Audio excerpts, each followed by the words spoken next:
Hey there, this is Nidhi and I welcome you all to online कक्षा। इसके पहले हमने अभी तक इतना देख लिया था ऋग्वेद के इतने कलेक्शन और ये फर्स्ट 10th ये सब, मतलब ये लास्ट आपका स्लाइड था। इसके बाद हमने ये देखा था अथर्ववेद, मतलब कौन कौन से आपके वेदास जो हैं किस किस चीज़ से रिलेटेड हैं। जैसे सामवेद जो है वो रिसाइट किया जाता है उद्गात्री से, मतलब उस प्रोसेस को उद्गात्री कहते हैं। और ये इंडियन म्यूजिक में इनका बहुत, मतलब इस सामवेद का इंडियन म्यूजिक में बहुत बड़ा कंट्रीब्यूशन है, कह सकते हैं। अथर्ववेद जो होता है वो मैजिकल फॉर्मूले से रिलेटेड होता है, ये मैंने आपको बताया हुआ है।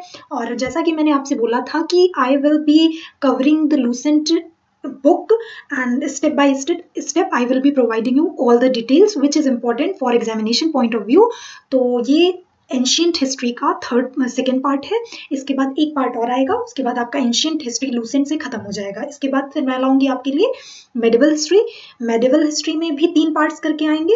फिर आएगा आपका modern history. Modern history actually ये तीनों ही हम पार्ट्स में करके पढ़ेंगे और इसमें फैक्ट्स ज़्यादा होते हैं, क्वेश्चन हर जगह से आता है। आपको भी पता है कि जो लूसेंट होता है वो सब लोग बेस मान के रखते हैं और वहाँ से कोई भी क्वेश्चन आता है लूसेंट में आप उठा के देख लेंगे तो वो फंसी जाता है वहाँ से, ठीक है। तो आप इसको बहुत ध्यान से पढ़िए। अगर एक बार में आपको वीडियो नहीं समझ में आ रहा है तो पॉज करिए, लाइन बाय लाइन रीड करिए। इसलिए मैंने बाइलिंगुअल में आपको दिया है ये जो मतलब पूरा क्रक्स जो है, और मैंने फालतू चीज़ें कुछ भी नहीं लिखी हैं। जो भी इम्पोर्टेंट है एग्जामिनेशन पॉइंट ऑफ व्यू से वही सिर्फ मैंने डाला है, ठीक है। तो अब इसके पहले वाले इसके पहले वाला वीडियो अगर आपने नहीं देखा हो तो देख लीजिए, क्योंकि वहाँ से इसका कंटिन्यूएशन है। फर्स्ट पार्ट मैंने अपलोड कर दिया है, सेकंड पार्ट ये है, तो पहले उसको देखिएगा फिर इसको देखिएगा, ठीक है। चलते हैं अपने टॉपिक पे। मतलब कौन सा टॉपिक है, तो ये एवरी वेदा, जो हर एक वेद है वो किसी ना किसी, मतलब बहुत सारे ब्राह्मण से अटैच्ड है। तो ऋग्वेद है वो ऐतरेय या एंड कौशिकी या सामख्य, ठीक है, ये इससे रिलेटेड है। पूछा जाता है कि ऋग्वेद कौन से ब्राह्मण से अटैच्ड है, तो ये इससे अटैच्ड है, इसको याद रखिएगा। जो यजुर्वेद है हमारा वो सतपथ और तैत्तिरीय ब्राह्मण से रिलेटेड है, ठीक है। सतपथ और तैत्तिरीय ब्राह्मण से रिलेटेड है। सतपथ को क्या कहते हैं? शतपथ को the oldest and the largest ब्राह्मण, ये पूछा जाता है कि कौन सा सबसे ओल्डेस्ट और लार्जेस्ट ब्राह्मण है जो यजुर्वेद से रिलेटेड है, तो आपका आंसर क्या हो जाएगा? सतपथ ब्राह्मण हो जाएगा, ठीक है। सामवेद जो है वो पंचविश ब्राह्मण से रिलेटेड है, शतविंश से रिलेटेड है, छांदोग्य से रिलेटेड है और जैमिनिया से रिलेटेड है, ठीक है। जैमिनिया से रिलेटेड, जैमिनिया जो भी कह लें आप, ठीक है, ये इससे रिलेटेड है। तो ये क्वेश्चन इंपॉर्टेंट है बहुत, हर एग्जाम में आप उठा के देख लीजिएगा। एक्चुअली मैं आपको पहले लूसेंट का क्रक्स ले आई हूँ, उसके बाद फिर मैं इससे रिलेटेड जितने भी क्वेश्चंस आए हुए हैं यूपी पीसीएस आपके वनडे एग्जाम्स में, सारे क्वेश्चन मैं कवर करवा दूंगी। अगर आपने अभी तक मुझे फॉलो नहीं किया है तो आप ऑनलाइन कक्षा को फॉलो कर सकते हैं, ठीक है। चलते हैं फिर ये हमारा लास्ट जो अथर्ववेद है वो किससे रिलेटेड है? गोपथ ब्राह्मण से रिलेटेड है, ठीक है। किससे रिलेटेड है हमारा अथर्ववेद? गोपथ ब्राह्मण से, ठीक है। अब अरण्या जो होता है, और हिंदी में अरण्य बोलते हैं, इंग्लिश में अरण्या बोलते हैं, ठीक है। तो अरण्य जो वर्ड है वो फॉरेस्ट से रिलेटेड है, और ये इसका जो मतलब जो फॉरेस्ट टेक्स्ट होता है उसको क्या बोलते हैं? आरण्यका बोलते हैं, ठीक है। क्या बोलते हैं? आरण्यका बोलते हैं। And mainly written for hermits and students living in the jungles, ठीक है। उपनिषद, और जैसे ये यहाँ पे मैंने हिंदी में लिख दिया है, अरण्य शब्द का अर्थ है वन, और वन ग्रंथों को अरण्यक कहा जाता है, ठीक है। और मुख्यतः जंगलों में रहने वाले छात्रों और छात्राओं के, मतलब छात्रों के लिए ये लिखा गया है। उपनिषद दार्शनिक ग्रंथ है, मतलब उपनिषद जो है वो एक दार्शनिक ग्रंथ है। पूछा जाता है उपनिषद किस टेक्स्ट से रिलेटेड है, तो ये किससे रिलेटेड है? फिलोसॉफिकल टेक्स्ट से रिलेटेड है, ठीक है। उपनिषद दार्शनिक ग्रंथ है और इन्हें वेदांत कहा जाता है। इसको क्या कहा जाता है? वेदांत कहा जाता है। इसको आप याद रख लीजिएगा। 108 उपनिषद हैं। टोटल कितने उपनिषद हैं? 108 उपनिषद हैं। और बृहदरंक्यास जो है ये ओल्डेस्ट उपनिषद है, ठीक है। ओल्डेस्ट पूछा जाता है ओल्डेस्ट उपनिषद कौन सा है, तो कौन सा है? बृहदरंक्या। कौन सा है? बृहदरंक्या। चलते हैं अपने कुछ जो लिटरेचर है वैदिक ट्रेडिशन के, वैदिक परंपरा का साहित्य देख लेते हैं। तो उसमें क्या आएगा, सबसे पहले आपका आएगा लिटरेचर ऑफ वैदिक ट्रेडिशन। सबसे पहले उसमें क्या आएगा, लिटरेचर आएगा, लिटरेचर ऑफ वैदिक ट्रेडिशन। इसमें क्या होगा, स्मृति, दैट इज रिमेम्बरेंस लिटरेचर, ठीक है, ये स्मरणीय साहित्य है, ठीक है, इसको स्मरण किया जाता है।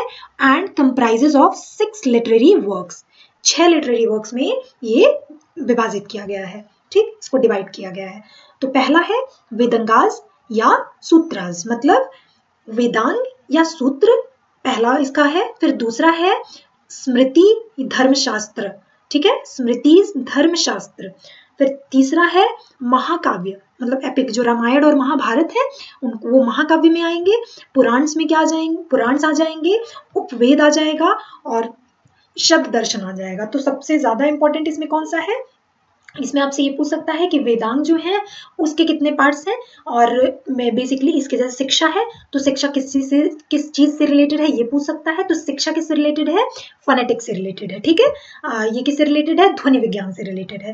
Pratishakhya is the oldest text on phonetics, जो ध्वनि विज्ञान है उसमें कौन सा टेक्स्ट सबसे पुराना है, तो ये कौन सा है, प्रत्याशय, ठीक है, प्रत्याशय।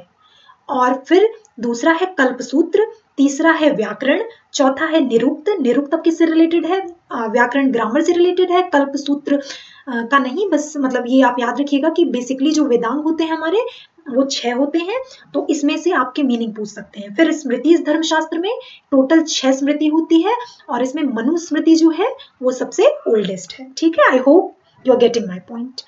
महाकाव्य एपिक जो है इसमें रामायण में पूछ सकता है कि मतलब कितने महाकाव्य हैं, तो रामायण और महाभारत है। रामायण की रचना किसने करी थी, वाल्मीकि ने, ये सबको पता होगा। ओल्डेस्ट, ये हाँ ये क्वेश्चन इंपॉर्टेंट है कि रामायण जो है ये oldest epic of the world है, ठीक है, क्या है, रामायण दुनिया का सबसे पुराना महाकाव्य है, ठीक। महाभारत जो है ये सबसे लंबा महाकाव्य है, मतलब इसमें 1 लाख या 5 लाख समथिंग वर्सेज है इसमें, ठीक है। इसके बाद रिटन बाई, महाभारत को किसने लिखा था, वेद व्यास जी ने लिखा था, रामायण को वाल्मीकि ने लिखा था। और इसके बाद जो भगवत गीता है वो भीष्म परमाण फ्रॉम महाभारत से एक्सट्रैक्ट किया गया है। तो कहा पूछा जा सकता है कि भगवत गीता जो है वो महाभारत के कहाँ से एक्सट्रैक्ट किया गया है, मतलब लिया गया है, तो कहाँ से लिया गया है, भीष्म परमाण, ठीक है। शांति परमाण जो है इज द लार्जेस्ट परमाण ऑफ द महाभारत, ठीक। जो सबसे पुराना वो है परमाण है वो कौन सा है,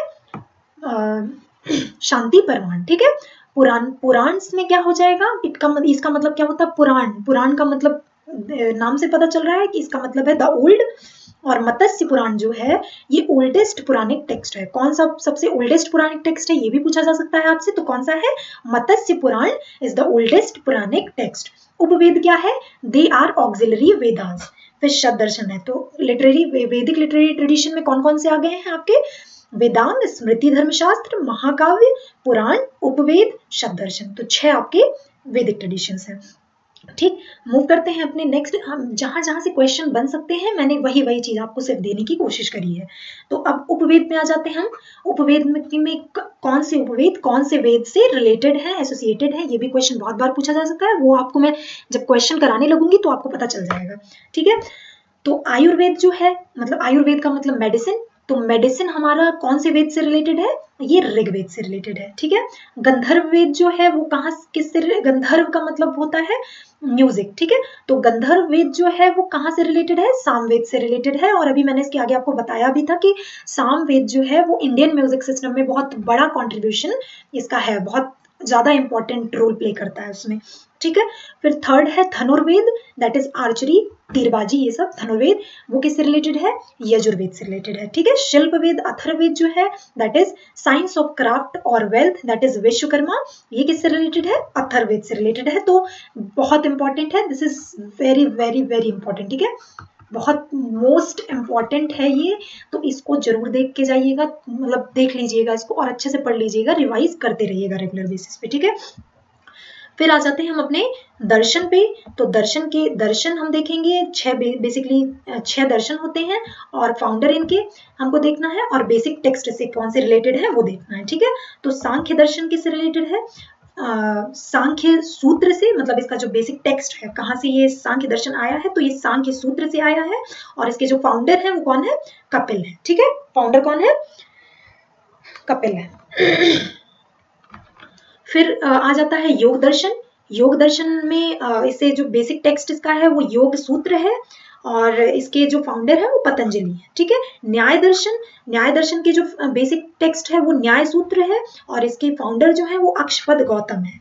वैशेषिक दर्शन जो है उनके फाउंडर वो है उलुका कन्नड़ है, और बेसिक टेक्स्ट जो है वो वैशेषिका सूत्र है। मीमांसा और पूर्वा ये थोड़ा बोरिंग है, तो प्लीज इसको एंड तक देखिएगा क्योंकि इंपॉर्टेंट है। बोरिंग है इसलिए ये इंपॉर्टेंट भी है, आता भी है, क्योंकि लोग छोड़ देते हैं इसको और यहीं से क्वेश्चन बनते हैं। तो मीमांसा और पूर्व मीमांसा, ये कौन, जैमिनी फाउंडर है इनकी, जैमिनी फाउंडर है, और इससे जो बेसिक टेक्स्ट इसका है वो पूर्व मीमांसा सूत्र है। फिर छठा है वेदांग या उत्तर मीमांसा, तो इसका जो इसके जो फाउंडर है वो बदरायन, मतलब फाउंडर जो है ये बदरायन है, और बेसिक टेक्स्ट जो है वो ब्राह्मण सूत्र या वेदांत सूत्र भी कह सकते हैं। चलते हैं अपने जो हम इतना अपने इंपॉर्टेंट पॉइंट्स देख लिए वैदिक लिटरेचर से, वैदिक कल्चर से रिलेटेड, तो बेसिकली जो वैदिक कल्चर था हमारा वो दो पार्ट में डिवाइड हुआ था, अर्ली वैदिक पीरियड और लेटर वैदिक पीरियड। तो अर्ली वैदिक पीरियड में क्या हुआ था और लेटर वैदिक पीरियड में क्या हुआ था, उसी पे हम आज डिस्कस करेंगे, और उसके मेनली डिफरेंस क्या है दोनों में, मतलब दोनों के पीरियड में क्या क्या चेंजेस आए, मतलब उस ड्यूरेशन में क्या क्या चेंजेस आए, हम उसको देखेंगे। ठीक है, तो सबसे पहला जो डिफरेंस है वो इसमें क्या है, सोसाइटी बेस्ड ऑन वर्ण सिस्टम। ठीक है, वर्ण सिस्टम पे अर्ली वैदिक पीरियड में जो हमारा मतलब इनका समाज था वो वर्ण सिस्टम पे बना हुआ था। मतलब वर्ण सिस्टम का मतलब होता है कि आपके कास्ट से नहीं, आपके प्रोफेशन से, मतलब आप क्या काम कर रहे हो उससे कास्ट को डिसाइड किया जाता है। तो मतलब इसका मतलब क्या हुआ कि एक फैमिली में वर्ण सिस्टम जब था तो एक फैमिली में बहुत सारे प्रोफेशन हो सकते हैं, तो बहुत सारे प्रोफेशन हो सकते हैं, तो एक ही फैमिली में बहुत सारे कास्ट हो गए, तो उसको वर्ण सिस्टम कहते हैं।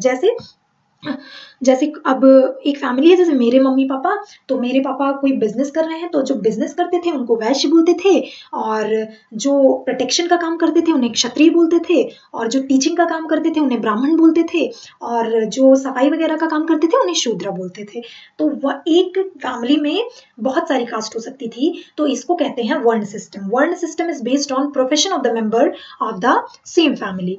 फिर यहाँ पे क्या हुआ, इसमें कास्ट सिस्टम इंट्रोड्यूस हो गया। ठीक है, जो कि अभी तक चला रहा है, थोड़ा बहुत मॉडिफिकेशन इसीलिए कहते हैं कि हम जो लेटर वैदिक पीरियड आया था हमारा, उसमें हम बहुत ज्यादा अनमैनेज्ड हो गए थे, और अभी तक हम अनमैनेज्ड से मैनेज्ड सिस्टम की तरफ मूव कर रहे हैं। पूरी तरीके से हम मैनेज्ड सिस्टम में नहीं कन्वर्ट हो पाए हैं। ठीक है, तो फिर आता है हमारा next difference, child marriage was not in Vogue, child marriage प्रथा में नहीं था। ठीक है, और यहाँ पे चाइल्ड मैरिज भी अलाउड कर दिया गया था। फिर आता है women condition was good in this, महिलाओं की जो कंडीशन थी, मतलब पैट्रियार्कल सोसाइटी हमारी नहीं थी उस टाइम पे, महिलाओं को भी समान दर्जा दिया जाता था सोसाइटी वगैरह में, डिसीजंस मेकिंग में विमेन्स इक्वली पार्टिसिपेट करती थी। तो यहाँ पे विमेन का कंडीशन अच्छा था, लेकिन यहाँ पे आते आते विमेन का कंडीशन खराब होने लगा। फिर right to property existed in respect of movable things like cattle, horse, इसका मतलब खेती वगैरह ज्यादा वोक में नहीं था यहाँ पे। यहाँ पे जिनके पास ज्यादा एनिमल्स, जिनके पास ज्यादा कैटल्स, हॉर्सेस, तो वो अमीर माना जाता था। तो वहां पे जो ये प्रॉपर्टी का वो था, ये नंबर ऑफ एनिमल्स पे डिसाइड होता था। फिर यहाँ पे क्या हुआ, यहाँ पे एग्रीकल्चर आ गया, तो यहाँ पे किंगडम्स बनने लगे, स्टेटली सिटीज अपीयरेंस में आने लगी। ठीक है, इसके बाद फिर राष्ट्र वॉज रूल्ड बाय किंग और राजन बाय द पीपल। बहुत इंपॉर्टेंट है ये, कि मतलब वहां पे जो राजा होता था एक, वहां पे इलेक्ट करके लिया, जैसे अभी के फिलहाल में जैसे हमारे प्रधानमंत्री हैं तो हम उनको इलेक्ट करते हैं। ठीक है, ये नहीं है कि उनका बेटा अब आएगा तो वो प्रधानमंत्री बन जाएगा, तो ऐसा बिल्कुल नहीं था। तो यही सेम चीज अर्ली वैदिक पीरियड में थी।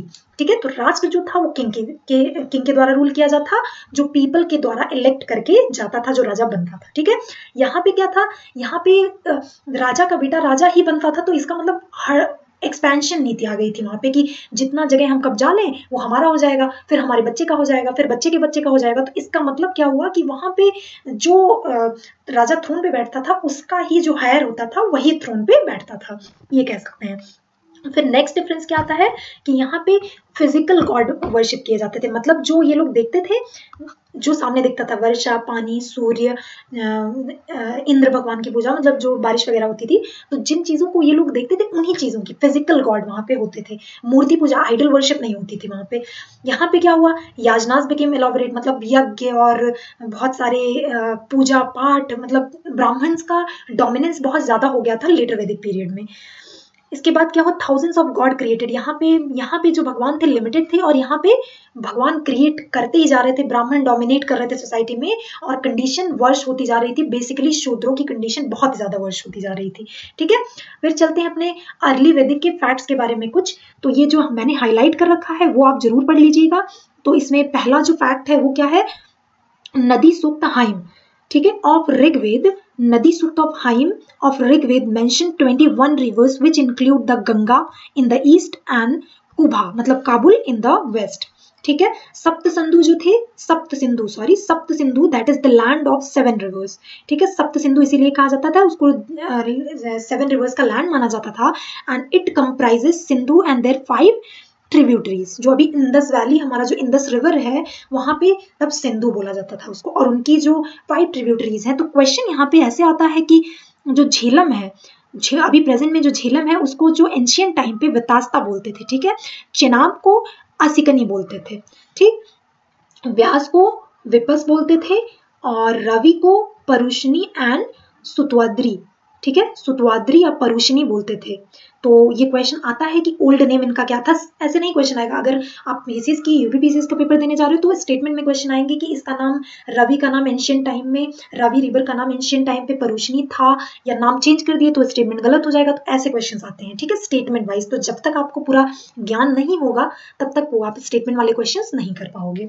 ठीक है, फिर सरस्वती, अभी जो बोला जाता है उसको पहले सरस्वती रिवर बोला जाता था। इसके बाद 10 राजन, वहां पे 10 राजन कहा जाता है कि 10 किंग के बीच में वॉर हुई थी, और ये कौन से, मतलब 10 राजन जो वॉर हुआ था ये कौन से रिवर पे हुआ था, तो परुषणी रिवर पे ये हुआ था, और जिसमें सुदास जो थे वो जीत गए थे। ठीक है, विक्टोरियस एमर्ज होके आए थे।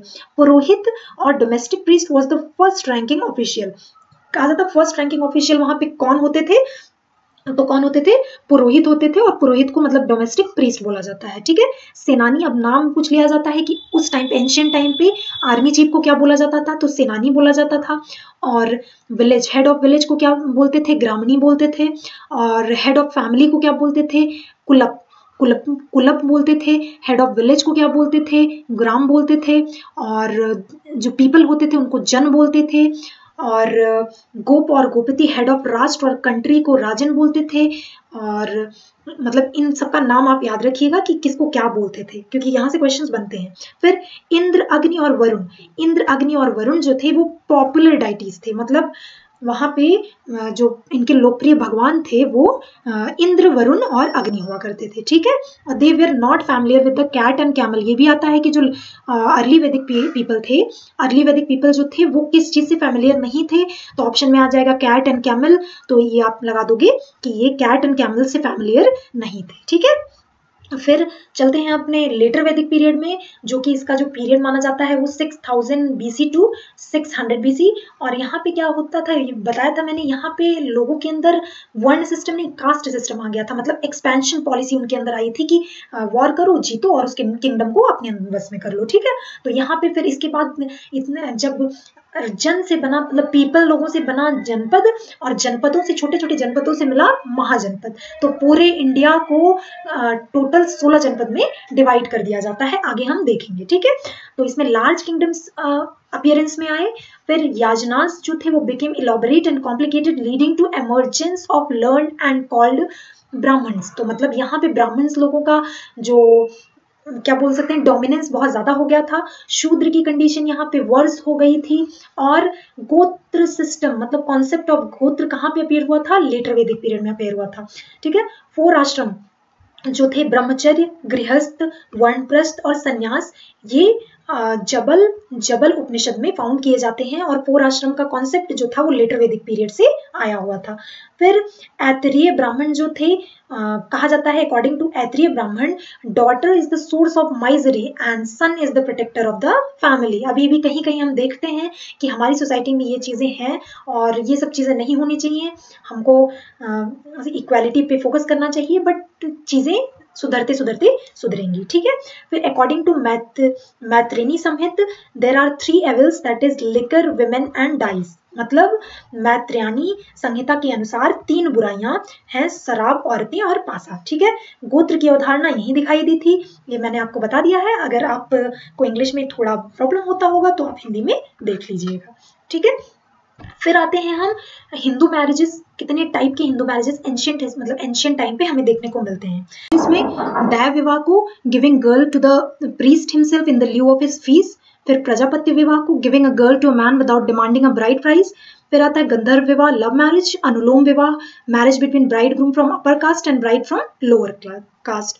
फिर प्रतिलोम विवाह को, ऑपोजिट ऑफ इन्वॉल्व। फिर अर्श विवाह को, giving girl to man without demanding a bride price. फिर असुर विवाह, marriage with a purchased girl.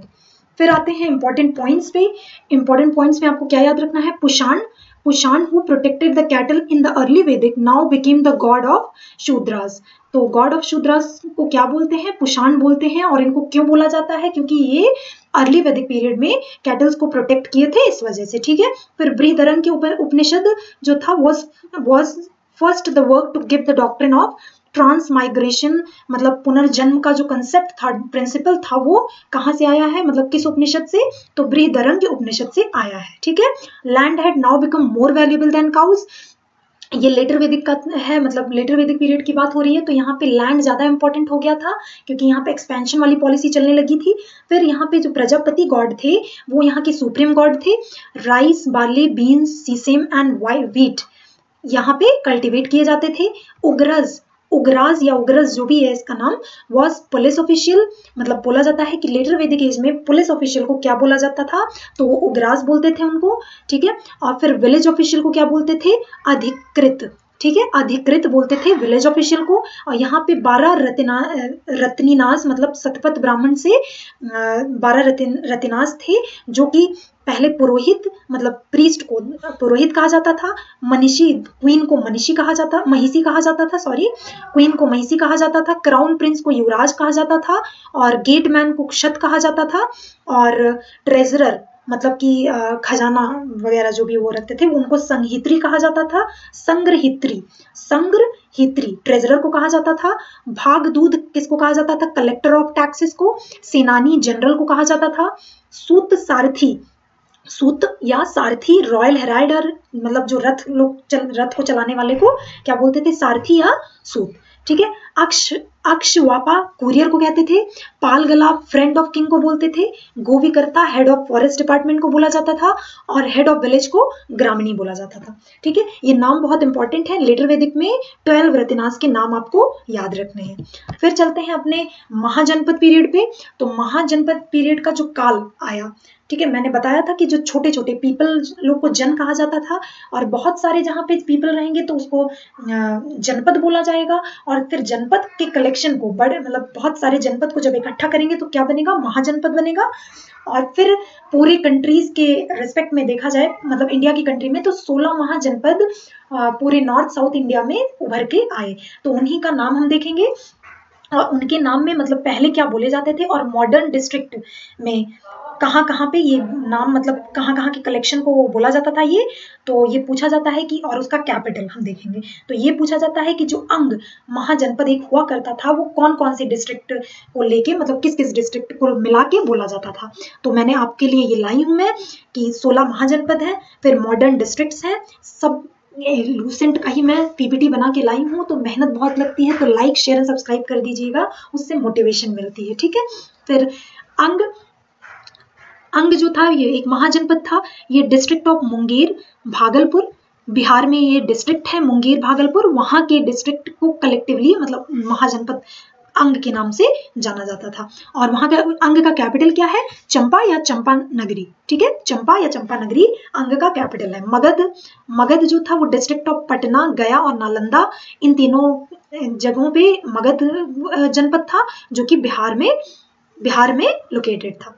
अब इसका मगध का जो कैपिटल है वो राजगिरी है। राजगिरी बिंबिसार ने बनाया था इसका कैपिटल, पाटलिपुत्र उदयन ने बनाया था, वैशाली शिशुनाग ने बनाया था। ठीक है, इन सब के बारे में देखेंगे कि किस किस डायनेस्टी से बिलोंग करते हैं, और ये इसी एंशियंट हिस्ट्री में ही है, शायद पार्ट 3 में आ जाएगी। फिर वज्जी, थर्ड है हमारा वज्जी। ये डिस्ट्रिक्ट ऑफ मूजा, आरपुर, वैशाली बिहार में लोकेटेड है। तो इन तीनों को मिला के कौन सा जनपद बनता था? वज्जी बनता था। और वज्जी का जो कैपिटल था वो विदेहा, मतलब इन तीनों में से कोई भी आ सकता है, ये तीनों आ सकते हैं, इन स्टेटमेंट में क्वेश्चन आ सकता है, तो आपको ध्यान रखना पड़ेगा, विदेहा, मिथिला या वैशाली। ठीक है, चौथा है मल्ल। मल्ल कौन कौन से डिस्ट्रिक्ट को इंक्लूड करता था? देवरिया, बस्ती, गोरखपुर, सिद्धार्थनगर, जो कि यूपी में लोकेटेड है। इसका कैपिटल क्या है मल्ल का? कुशीनारा या पावा। ठीक है, फिफ्थ है काशी। काशी का जो मतलब अभी मॉडर्न में वाराणसी के नाम से जाना जाता है, और इसका जो कैपिटल है ये वाराणसी अभी भी यही है। फिर आता है कोसल। कोसल कौन कौन से रीजन में था? फैजाबाद, गोंडा, बहराइच, अभी मॉडर्न में यहाँ पे है ये जनपद, महाजनपद, जो कि यूपी में बिलोंग करता है। अब नॉर्थ कोसल का जो कैपिटल था वो श्रावस्ती था, और साउथ कोसल का जो कैपिटल था वो अयोध्या था। फिर आता है वत्स। वत्स जो है ये अभी प्रयागराज यूपी में देखा जाता है, और इसका जो कैपिटल है कौसाम्बी है। ठीक है, एट्थ है चेदी। चेदी बुंदेलखंड एरिया में पाया जाता था, मॉडर्न अभी नाम जो है वो बुंदेलखंड एरिया है, और इसका जो कैपिटल है वो शक्तिमती या सोतीवती है। फिर नाइन्थ आता है कुरु। कुरु जो है अभी मॉडर्न नेम हरियाणा या दिल्ली है, और इसका जो कैपिटल है वो इंद्रप्रस्थ है। 10th जो है वो पांचाल है। पांचाल अभी मॉडर्न में रोहिलखंड एरिया वेस्टर्न यूपी का पार्ट है, मतलब इसको रोहिलखंड के नाम से जाना जाने लगा, पहले पंचाल नाम से जाना जाता था। तो इसका नॉर्थ पंचाल का कैपिटल जो था अहिक्षत्र था, और साउथ पंचाल का काम्पिल्य था। क्या था? नॉर्थ पंचाल का अहिक्षत्र था और साउथ पंचाल का काम्पिल्य था। फिर सूरसेन आ जाता है। ब्रजमंडल जो अभी बोला जाता है ये मथुरा कैपिटल था इसका। फिर मत्स्य आ जाता है। मत्स्य जो अभी मॉडर्न में अलवर, भरतपुर, जयपुर, जो राजस्थान एरिया में मॉडर्न नेम्स में देखा जाता है, और इसका जो कैपिटल है वो विराटनगर है। फिर आता है अवंती। अवंती जो मॉडर्न में मालवा के नाम से जाना जाता है, इसका जो कैपिटल है नॉर्थ अवंती का उज्जैनी, साउथ अवंती का महिष्मति। फिर 14th है अस्मक, और इसे ये बहुत इंपॉर्टेंट है, मोस्ट इंपॉर्टेंट, क्योंकि ये जो साउथ दक्षिण भारत का एकमात्र महाजनपद है जो कि नर्मदा और गोदावरी के बीच में लोकेटेड है। ठीक है, और इसका कैपिटल क्या है? पोटाना या पाटली। ठीक है, पोटाना या पाटली इसका कैपिटल है। फिर 15th आता है गांधार। गांधार का वेस्टर्न पार्ट ऑफ पाकिस्तान और अफगानिस्तान में देखा जाता है, मतलब मॉडर्न अभी जो नेम है इसका पाकिस्तान या अफगानिस्तान। इसका जो कैपिटल है वो तक्षशिला या पुष्कलावती इसका कैपिटल है। फिर हमारा 16th जो महाजनपद है उसका नाम है कंबोज या कंबोज, और इसका जो कैपिटल है वो राजापुर या हतक है। ठीक है, फिर आ जाते हैं अपने हर्यंक डायनेस्टी पे। अब मैंने आपको जैसा बताया था कि जो लेटर वैदिक हमारा एज था वहाँ पे डायनेस्टीज उभर के आने लगी थी, क्योंकि यहाँ पे महाजनपद का एक्सपेंशन वाली पॉलिसी आ गई थी कि हड़पेंगे और अपने उसको कब्जाएंगे, और फिर क्योंकि हम बेटे थ्रोन तो हमारे बेटे को ही मिलने वाला है, तो इसलिए यहाँ पे डायनेस्टी का कॉन्सेप्ट आने लगा था। ठीक है, तो सबसे पहला जो डायनेस्टी आता है वो हर्यंक डायनेस्टी आता है। ये 544 बीसी से 412 बीसी तक देखा जाता है। ठीक है, फिर आता है हर्यंक डायनेस्टी में सबसे पहला जो हर्यंक पूछा जाता है, सब इन डायनेस्टी में आपको मेन इंपॉर्टेंट चीज क्या याद रखनी है? इसके फाउंडर। ठीक है, कब किस ड्यूरेशन में हुआ था, मतलब फाउंडर, फर्स्ट रूलर और लास्ट रूलर, मतलब सबसे लास्ट रूलर डायनेस्टी का, और इसके बाद उसमें क्या क्या चीजें, कौन कौन सी इंपॉर्टेंट चीजें हुई थी, ये आपको याद रखना है, क्योंकि यही इतने क्वेश्चंस पूछे जाते हैं। तो सिर्फ मैं वही पॉइंट्स लिख के लाई हूँ आपके लिए। तो बिंबिसार को फाउंडर ऑफ हर्यंक डायनेस्टी बोला जाता है। ये गौतम बुद्ध, मैं एक सीरीज से आपको ले चल रही हूँ, लेकिन ऐसा नहीं है कि इसके बाद ये ड्यूरेशन कहीं पे, जैसे हम अभी नॉर्थ इंडिया में बैठे हुए हैं, यहाँ पे कुछ चीजें इंसिडेंट्स हो रहे हैं, और साउथ में भी पैरेलली कुछ इंसिडेंट्स हो रहे होंगे इस पे, तो मैं अभी आपको ये बता रही हूँ। तो इसका मतलब है कंटेम्प्रेरी ऑफ गौतम बुद्ध का मतलब है कि बिंबिसार का जो काल था उसके ही का मतलब उसी दौरान, उसी काल में ही गौतम बुद्ध का भी वो ड्यूरेशन चल रहा था, तो इसलिए इनको कहा जाता है कि ये गौतम बुद्ध के समकालीन थे।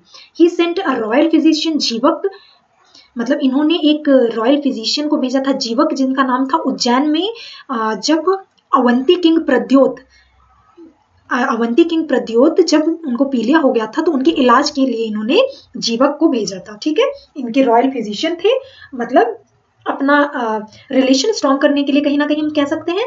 And he was the first king who has regular and standing army. ये भी क्वेश्चन पूछा जा सकता है कि which was the first king who has regular and standing army. तो क्या आंसर हो जाएगा? बिंबिसार हो जाएगा, ठीक है। और इन्होंने जो न्यू राजगृह था उसका मतलब उस सिटी को बिल्ड किया था। तो इनके काल में इतनी इंपॉर्टेंट चीजें हुई थी, आपको ये चीजें याद रखनी है। फिर आ जाते हैं अजातशत्रु पे। अजातशत्रु इनका बेटा था, इन्होंने भैया अपने पिताजी को मार दिया था और राजगद्दी पे बैठ गए थे। कुछ ये सारी घटनाएं अभी आगे तक होती रहेंगी। कोई अपने बाप को मारता है, कोई कोई कमांडर इन चीफ रहता है अपने राजा को मार देता है। तो ये सब अभी आप देखने को आपको मिलेगा, ठीक है। तो इन भैया ने क्या किया, इन्होंने अपने पिताजी को मार के गद्दी ले ली। फिर इन्होंने बहुत एग्रेसिव पॉलिसी को अपनाया और फिर कंप्लीट कंट्रोल, काशी पे जो कंप्लीट कंट्रोल बिंबिसार के टाइम पे नहीं था, इनके टाइम पे इन्होंने पूरा कंट्रोल काशी का अपने हाथ में ले लिया, ठीक है। अब इसमें सुनित इनके कुछ इंपॉर्टेंट ऑफिशियल्स होते थे जिनकी वजह से एक वज्जी नाम का जो किंगडम था उसको इन्होंने जीता इस डिप्लोमेटिक मतलब अपनी नीतियों से। तो सबसे पहले इसमें है सुनिधा और वत्साकर जो कि इनके डिप्लोमेटिक मिनिस्टर्स हुआ करते थे। रथम मुसाला जो थे काइंड ऑफ चैरियट था, मतलब इनका वो क्या बोलते हैं रथ टाइप का। और महाशिलाकंटक जो था इनका एक वॉर इंजन हुआ करता था। नाम आता है तो नाम याद रख लीजिएगा। महाशिलाकंटक क्या था, तो ये एक वॉर इंजन था which catapulted the big stone, मतलब बड़े बड़े पत्थर फेंकने के काम आता था।